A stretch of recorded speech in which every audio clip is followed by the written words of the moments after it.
Jackie Cross-Eyes was a monstrously ugly imaginary friend. When he first appeared to me I had just turned 8 and suffered constant abuse by the bullies at school. I was the weak kid, the runt of the litter, and since I didn't put up much of a fight I was the perfect target for them. Joel and Billy. That was their names. Jackie showed himself to me as I was crying in the toilet after a particularly thorough beating.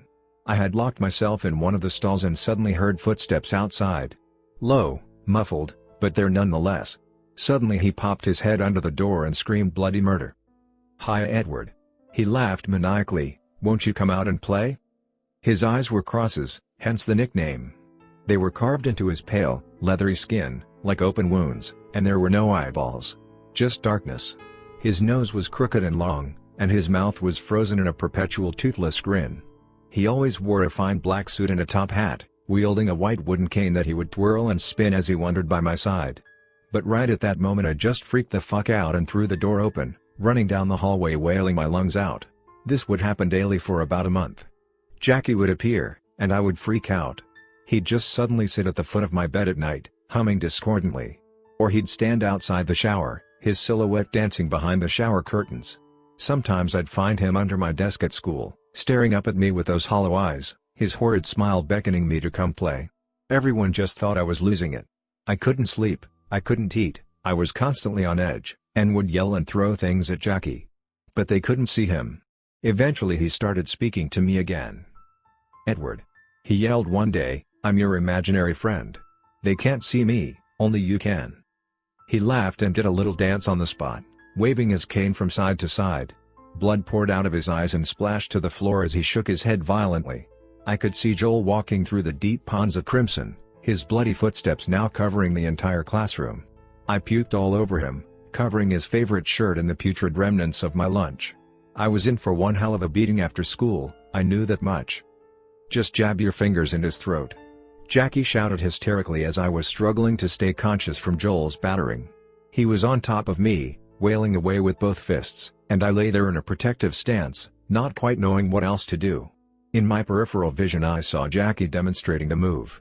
Without hesitation, without thought, I swiftly mimicked the move, 3 of my fingers going deep into his throat. I heard a weird sound, almost like a crack, and Joel fell backwards gasping. I floundered backwards shocked. Had I killed him? "There you go kiddo." Jackie laughed, "That's my boy." Joel lived, but he was hurt pretty bad. Apparently I had somehow managed to fracture his larynx. He was hospitalized for weeks, and when he got back he almost seemed afraid of me. He would actively avoid me, and I could see his eyes widening in terror when he noticed me. I could have sworn he was looking directly at Jackie Cross-Eyes. After the incident I slowly started to get used to Jackie, but he was still terrifying in so many ways.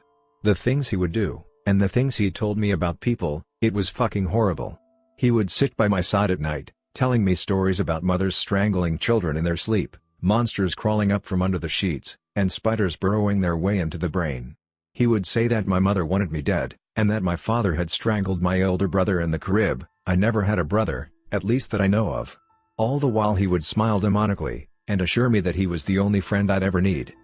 I was getting older, but Jackie wouldn't go away. He would follow me wherever I went, and if I ignored him he would get creative. Sometimes he would disguise himself as someone I knew, then suddenly change appearance back again, sending me stumbling back in shock. Other times he did the same, only with complete strangers. He would then fall to the ground laughing hysterically. "You can't ignore me, Eddie my boy." He grinned, "I'm not going anywhere yet." He whispered in my ear as I fell asleep at night. I can never know exactly what he told me, but I would wake up feeling horrible about myself. Like I had done something terrible, or thought about doing something terrible. And sooner or later he'd talk me into doing something terrible. He was hunched over my back as I strangled my first animal to death, pointing and lecturing. "It wasn't what you think, it was just a bird who had crashed into our window and broken both wings. Jackie thought it best if we put it out of its misery. Now squeeze with both thumbs, Edward." He yelled, "Let them get all the way in there." But soon enough things got worse. He wanted me to hurt people, other kids at school, my parents, even my grandma. Not kill them, just hurt them, maim them, cut off a finger or toe, stuff like that.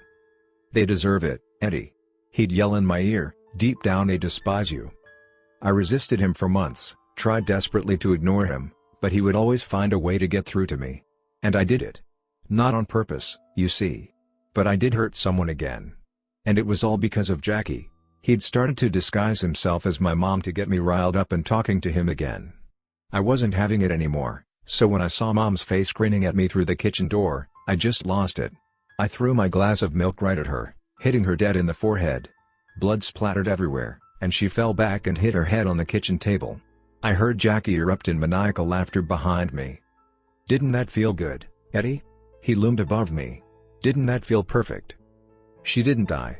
But she came pretty close. She bled profusely from the wound in the back of her head, and I was too shocked to even register what was happening. Thankfully my dad came running and got her to the emergency room. She never could remember what happened.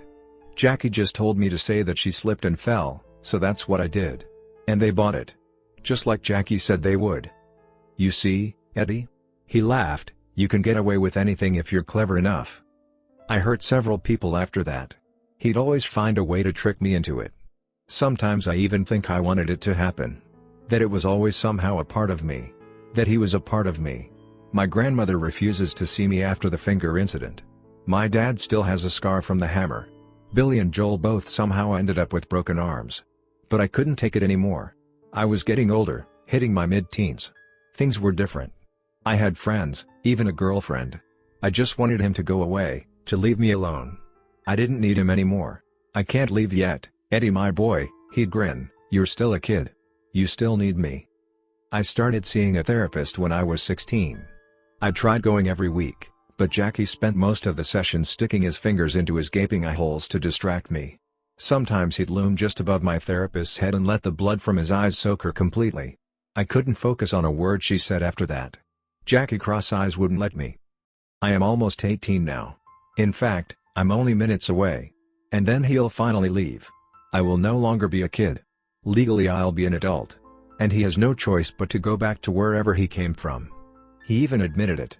When you're an adult, Eddie, we'll no longer see each other. But until then, I'm stuck with you. He is sitting here as I am writing this. Grinning horribly behind my monitor, his head rocking gently side to side, blood streaming down his leathery pale skin. My life is good now. I feel good.